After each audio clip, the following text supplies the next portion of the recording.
a lot of stuff that we couldn't enjoy before. So I'm not even sure about the history of the radio. But these are the steps that these people at the very top of this pyramid of power, whereby the money is their main implement, the main tool they have is that they control the purse strings. They have been on top of this mass media system from the get. Okay, they wanted to control people, and they wanted it's psychological. A lot of it is gaslighting. If you look up that term, you'll understand it's a psychological program. And how have they pacified the American people? I mean, to me, it's just not in the American spirit to accept something like 1963, the assassination of extremely beloved president JFK, who was abolishing in the process. So you can all look all this up. I'm not making anything up. Of exterminating, nullifying, abolishing the Federal Reserve. Okay, he understood that there was just too many private interests involved in the establishment of this organization. It was crooked. You listen to G. Edward Griffin, the creature from Jekyll Island. This was underhanded. The way of course, that's how these people operate. That's how they cheat. I mean, who wants to play a game with a cheater? Except we all just, well, get over it, go along. It's a path of least resistance. Ignorance is bliss. You can't change it, so don't, why fight it? A lot of people just have this attitude. It prevails. It permeates our culture. And it's this accepting of the boiling of the frogs. I mean, that's it. They had to start slow because we were all suspicious, on edge. These people were probably wondering if they were going to get away with it, or if maybe, God was going to intervene. Literally, like the hand of God needs to intervene and help us. It's got to be the right time in history. But these evildoers had to wonder if they were going to get away with this or if the American people were going to revolt. But now in 1963, television was firmly established. It was all black and white, I remember as a kid. I imagine there was a few colored sets starting to come out around that time. But not a lot of people had them. But you understand how this really took our eye off the ball, off really understanding what was going on here and where this thing was going to lead us. That we had just been plopped into a pot of lukewarm water, and we were anesthetized, and we were mesmerized, and we were put under a spell by television, basically. And they could steer us. It was a lot easier. It was like a great addition to the rudder of these people in these power positions, these grand puppeteers that wanted to steer the ship. So once they had control of the helm and the rudder and all the conduit in between the two, all the machinations, through sycophantic minions that were being rendered in their image and likeness, that worship these people, their masters that they serve, because, hey, they hold the purse strings. I mean, you're going to suck up to somebody. It's those that are giving you financial security, taking you out of the fear that people experience when they don't have, when they're desperate, financially desperate, that they don't have what it takes to live, the wherewithal, the money to live, and that induces a lot of fear and desperation, and crime is the vast majority of crime. Like I talk, a preacher, a beloved preacher of this church, he cuts the head off his best friend, and it was all about money. And it goes on, and it never ends. I mean, there was another story, a couple of women were pregnant together, and one woman actually wasn't pregnant, but she was getting welfare as if she was pregnant.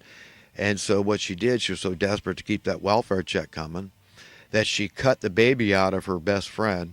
I guess I can't remember how she killed her, knocked her over the head or something, suffocated her. But then she cut her baby out of her stomach and kept it as her own. And, this is what people will do for a few bucks. It was like a $400 stipend from welfare that this woman was getting for being pregnant. This is what money has done to us. This is what we've accepted. This is the depths to which we've fallen. And it's tough being human. I'm the first one to say it, but God help us all. I mean, if we accept this, I mean, that lukewarm water that we were dumped in 1963, okay, that coup, that money printing coup that we had, okay, we're reaching a rapid boil. Okay, we really are. And a lot of people aren't seeing it. They think somehow just when my guy gets into the political office, when this bill passes, when this bill is taken away, or something, they think that we are going to affect change. Look at how miserably we failed. We're not doing it. We're just at each other's throats. It's social Darwinism that's been imposed, inflicted upon us, that has infected our society, our culture, our race. I mean, it's just, remember, by extension, the entire world is affected by the crap Americans are accepting, this tyranny to the nth degree, round tyranny, up one side and down the other. And we're cooked, man. We're cooked. We're done. We better figure out it's literally going to take the hand of God to help us out of this muck and mire, this horrific mess, this trajectory toward death and destruction that our masters want to take us on. Okay? That's it. I mean, they openly admit they want to cull the population. So at the end of the day, this is all about money and about death and money. I mean, they want to kill us. They don't need us anymore. They don't need a lot of useless feeders out there. And the idea that we're going to get wind of this thing, we're going to catch on, and we're going to realize, hey, we're not each other's enemy. We have one whole hell of a lot more in common than out of common. Okay, as long as you're in your right mind, you're going to want the best for your fellow man. You don't need to be a religious person. You don't have to have any religious knowledge or understanding at all if you're just a decent, upright human being that's tapped into their essence, their true, deeper essence, their heart, their soul, their spirit, their mind, and realizes how powerful your decision, your power of choice is to decide to be exactly who you want to be and nobody else. Do you understand that you're a cosmic creature made in the very image and likeness of the Creator God? We've got huge shoes to fill. The scripture says we're created just a little lower than the angels. Okay, so we don't have anything to hide behind here. We've got to be honest and forthright as human beings and admit that it's our decision to be good, decent, upright people and to not sell out. To say, yeah, you know what, there's so many things I hear people do, and it makes me ashamed to be of the same species. Things they fall headlong into that I wouldn't do for any amount of money. There's tons of things. I wouldn't hurt a puppy dog or a kitty cat for any amount of money. But I know there's a whole hell of a lot of people that would. And there are people all over the place. I mean, the things that people would do at some point. I mean, yeah, I'll break. They'll snap. They'll say, "Uncle, okay, that's it. That's my Achilles heel." And yeah, I'll do that thing. And it's like I wouldn't do that for anything. I don't want to hurt anybody's feelings on purpose. Maybe a short-term gag or something. But even that, I mean, if you're going to distress somebody, they're going to think you betrayed their trust. I mean, that's a pretty heavy trip to lay on somebody, even for a short period. I can't do that. It's just being true to myself, being who I want to be, and that's who we've got to be. Okay, so the same things I want for myself and my family, I realize in just being intellectually honest that I want for you and your family. And are they so different? I mean, we're all individual. We're not going to all want the same car. We're all not going to want to live in the same kind of house. A lot of people like cozy, so, little cabins appeal to a lot of people. Okay, like being back in the womb. I mean, you can understand it's not such a hard thing to wrap your mind around that a lot of people like to live modestly. It's okay. Here in Chico, they've been building these tiny houses, they call them. Really, it's just a bedroom with some independence. So I don't know the details. If there's not going to be any plumbing, apparently. That's hard to believe. I mean, how they can't even make them like efficiencies, I don't understand that. But they're talking about a clubhouse, apparently, where mess hall type of thing, where they, eat in one. This could be great. Okay, I mean, because I was really critical at first. I don't like it. It's very demeaning to me to just warehouse these these elderly veterans they're starting with into these tiny homes, and they don't have any plumbing. I mean, it's that I know of. They've got it like common restrooms is what they've got planned. So, but I guess any port in a storm, right? They say beggars can't be choosers. Just remember where the beggars came from. Okay, they didn't come out of thin air. Nothing happens in a vacuum. Always remember the root of the problem is the bankster class that has done this to us. Always remember. Okay, that crony capitalism is the opposite of true capitalism because it has the opposite effect. Okay, and progress dictates, according to true capitalism, that your currency will increase over time. And there's a rhyme and a reason. There's a good cause for that. Why that happens. The science of economics, it's called. It regards supply and demand. It regards competition. It regards risk. Okay, all these factors are involved in this free market principle that overrides capitalist theory.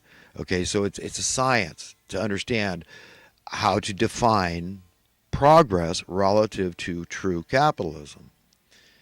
And invariably, inevitably, your currency will go up in worth. It's a very natural, organic, automatic occurrence. That's progress. That's the way it happens. But when you meddle with it, when you tinker with it, when you rig this game, when you cheat, okay, then you can expect a different result. So instead of universal prosperity, you go the other direction and you get more and more widespread wealth disparity. A very pleasant, unpleasant state of affairs for the vast majority of the population, the masses. Okay, it's not a good feeling to feel ever increasingly fearful and insecure. Do you understand? And people say, well, yeah, well, we give cost of living adjustments.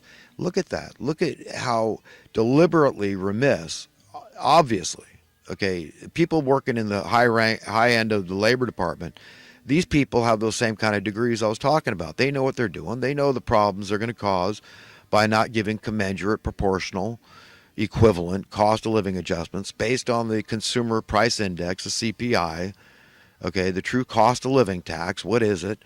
And I'm talking about the stuff you can't get away from.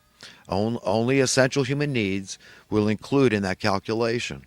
But if you go back 55 years ago to when JFK was president, and you look at what minimum wage was, it was somewhere around 90 cents an hour, maybe a buck, something like that. Okay, the point is that with that 90 cents or a dollar an hour, you could live a middle class lifestyle. Your wife could stay home and take care of the family if she wanted to. You could comfortably pay all your bills. So I don't need to be hyperbolic here. I don't need to exaggerate this thing or embellish it at all. Okay, the fact is that mathematically speaking, which is an inarguable science, math is math. It's just the way it is. So if we look at the buying power of a minimum wage job, okay, 55 years ago, and look at the buying power of a minimum wage job today, then you'll get an idea of what I'm trying to convey to people, what I'm trying to impart, wake them up to, shake them out of their slumber and say, look, this guy's not making stuff up. He's not a commie. He's not a lefty. He's not an effed up right-wing conservative. Okay, he is just trying to be a friend to the American people and then by extension, humanity, because we teach best by example. So if we don't get our own act together here, then we're of no use to anybody around the world. We should stay out of their affairs entirely, completely.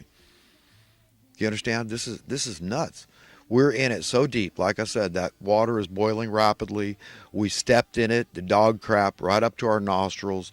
We're all getting a hint of it now, and where these people at the top, these grand puppeteers, have taken us.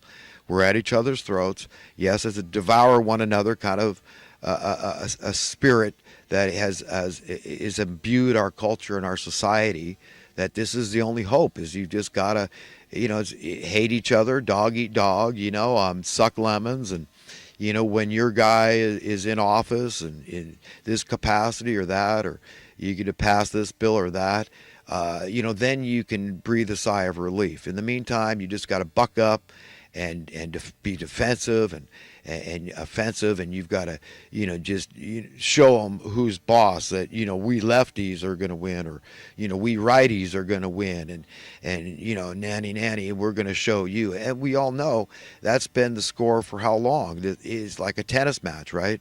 Oh, the ball's in our court, and everything just keeps getting worse. We keep staying on the trajectory that the grand puppeteers want us on, which just division. And yes, class warfare. What do you think? What do you think happens at the extreme ends of wealth imbalance, wealth disparity? Think about it, where they're taking us? They don't have a plan for this. They're turning us into a third world country, and they want to bring in these young, strong, hungry, desperate immigrants. They love this, and put the cocky, working class, blue collar, labor class, working poor people in their place. They love this.